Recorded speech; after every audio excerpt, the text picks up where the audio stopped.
वालेकुम प्यारे तलबा। आज हम उर्दू पढ़ेंगे जमाते हश्तुम। जमाते हश्तुम में आप लोगों को पूरे लेसन्स मुकम्मल हो चुके हैं। पहला सबक रिवीजन में पहला सबक हो चुका है और दूसरा सबक है हज़रत उमर बिन अब्दुल अजीज़। इसका रिवीजन पढ़ेंगे हम तलबा। और एक बात बोल रही मैं, गौर से सुनिए। आप लोगों को इससे पहले यानी अगली क्लास में आप लोगों को पार्ट 1 दी थी ना मैं, वो पार्ट 1 दुआ करने वाले को क्या कहते हैं, सफ़र करने वाले को क्या कहते हैं, कश्ती चलाने वाले को, तो ये आप लोगों को भेजी थी ना मैं वो पार्ट 1। वो अच्छी तरह पहले याद कर लेना आप लोग। जी हाँ, स्कूल में जब भी बुलाते आके लिखना है। वो आ रहा समझ में?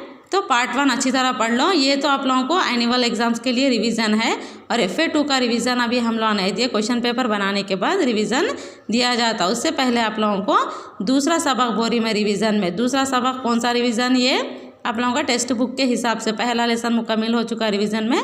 अब दूसरा लेसन में इम्पॉर्टेंट क्या क्या है वो पढ़ेंगे। FA2 के क्वेश्चंस अभी नहीं दी मैं, नेक्स्ट क्लास में आप लोगों को FA2 के क्वेश्चंस भी देती क्वेश्चन पेपर बनाने के बाद। इसी तरह आज आप लोग दूसरा सबक का रिवीजन सुनिए गौर से। दूसरा सबक क्या है देखो तलबा, क्या है दूसरा सबक? हज़रत उमर बिन अब्दुल अजीज़ रहमतुल्लाह अलैह। इन्हों कौन है? मुसलमानों के दूसरे खलीफा है। कौन है? नो मुसलमानों के दूसरे खलीफा है।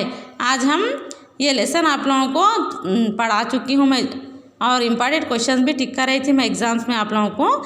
तो इसके बाद आज हम लोग इसका लफ्ज़ियात और ग्रामर पढ़ेंगे। लफ्ज़ियात किस तरह पढ़ना और ग्रामर किस तरह पढ़ना देखो तलबा। लफ्ज़ियात में देखो, लफ्ज़ियात में जदवल में दिए गए अल्फाज को इस्तेमाल करते हैं। मिसाल के मुताबिक नए अल्फाज तैयार कीजिए।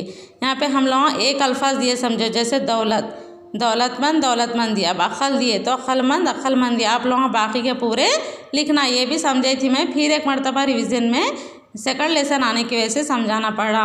उसके बाद नेक्स्ट क्वेश्चन है लफ्ज़ियात में, यहाँ पे दार और दारी बना के नए अल्फाज क्या लगाना? ज़मीन है, ज़मींदार, दार लगाना, दाल अलिफ रे ई लगाना, ज़मींदारी। समझ, समझदार, समझदारी। दिल, दिलदार, दिलदारी। हम लोग खाली दिल दिए, जागीर, राज, दयानत, वफ़ा, ईमान, रिश्ता, ये दिए समझो इधर के अल्फाज। तो आप लोग ये 2 अल्फाजों को जुड़ा के लिखना। उसके बाद बेबिट देखो तलबा, ज़ैल के अल्फाज पढ़िए, इनके हम माने अल्फाज सबक से तलाश करके इन्हें जुमलों में लिखिए। क्या करना? ज़रूरतमंद है तो ज़रूरतमंद के माने क्या है? हाजतमंद। हाजतमंद की हाजत पूरा करने में सवाब है। इसी तरह जुमला बनाना। इधर के अल्फाज दिए तो आप लोग इसके मीनिंग्स लिखना, फिर मीनिंग्स को इस्तेमाल करते हुए सेंटेंस बनाना यानी जुमला बनाना। नेक्स्ट जिम बीट है। जिम बीट में देखो तलबा, सबक से ऐसे अल्फाज तलाश कीजिए जिनके आखिर में ते हो और फिर इनकी जमा बनाइए। ऐसे अल्फाज तलाश करो। बोले ये लेसन में कौन सा लेसन? हज़रत उमर बिन अब्दुल अजीज़। तो आखिर में ते रहना, क्या रहना? ते। हज़रत, हज़रात, बात, बातें और रातें, ऐसा कई अल्फाजों को आप लोग बना के सबक में से ढूंढ के लिखना। ये लेसन में है आप लोगों के। इसी तरह दाल बीट देखो, मुंदरजा झैल अल्फाज से साबिक़ है और लायक़ है पहचान कर खाली जगहों में लिखिए। यहाँ पे आप लोगों को चंद अल्फाज दिए गए, जैसे जलवे अफरोज़, खुशहाल, परहेजगार, बेचैन, बावर्ची खाना, हाजतमंद, बाहया, हम सफ़र, ईमानदार, बदशक्ल। तो यहाँ पे साबिक़ है, लायक़ है किसको बोलते हैं? आप लोगों को क्लास में एक एक बच्चे को बुला के समझाई थी मैं बोर्ड के पास। तो साबिक़ा यानी पहले आने वाले अल्फाज को साबिक़ा कहते हैं और बाद में आने वाले अल्फाज को लायक़ा कहते हैं। इसमें साबिक़ा कौन सा है, लायक़ा कौन सा है, इसमें से पहचान के टिक करके ये फिल इन द ब्लैंक्स में लिखना है।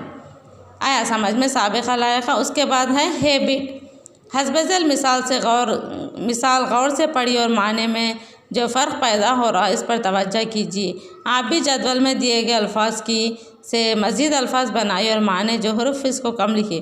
क्या पर यहाँ पे आसान है, आसान तर, आसान तरीन, अक़ल तर, अक़ल तरीन। ऐसा तेरे लगाना है, तेरे, ये नून लगा के नए अल्फाजों को बनाना है। ये लफ्ज़ियात होगा। उसके बाद है ग्रामर। ग्रामर में क्या है देखो आप लोग, ग्रामर पार्ट में तलबा ज़ुबानी शनासी में इन दोनों अल्फाज पर गौर कीजिए। किस पर? अब्दुल शुकूर, अल खम्र। पहला लफ्ज़ अब्दुल शुकूर में दाल के ऊपर पेश का टिकाऊ किसका या? शीन पर हो रहा है। दरमियान का अलीफ और लाम नहीं पढ़ा जा रहा है। अब्दुल शुकूर में किसका पढ़ रहे? खाली शीन, दाल पेश का टिकाऊ शीन पर हो रहा अलिफ और लाम नहीं पढ़ा जा रहा, तो ऐसे अल्फाज को क्या कहते हैं? हुर्फ शम्सी। नंबर 1 क्या है यहाँ पे? हुर्फ शम्सी।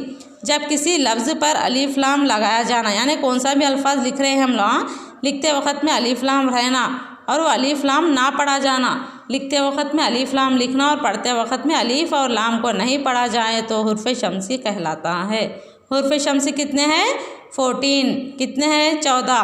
क्या क्या है? ते, से, दाल, जाल, रे, जे, सीन, शीन, सुआ, जुआ, तोए, नून। 14 है। इसको क्या बोलते हैं? हुर्फ शम्सी। जब किसी अल्फाज लिखते तो अलिफ लाम लिखा जाना, उस पर अलिफ लाम लिखना, लेकिन पढ़ते वक्त में अलिफ लाम को नहीं पढ़ना, ऐसे अल्फाज को हुर्फ शम्सी कहते हैं। मिसाल के तौर पर अब्दुल शुकुर अल खम्र। दूसरे अल्फाज में अल खम्र का अलिफ और टिकाऊ लाम पर हो रहा अलिफ लाम, यानी ख़ाफ से पहले अलिफ और लाम पढ़ाया जा रहा है। अल खम्र देखो, हुर्फ शम्सी में अलिफ लाम लगाना लेकिन नहीं पढ़ना।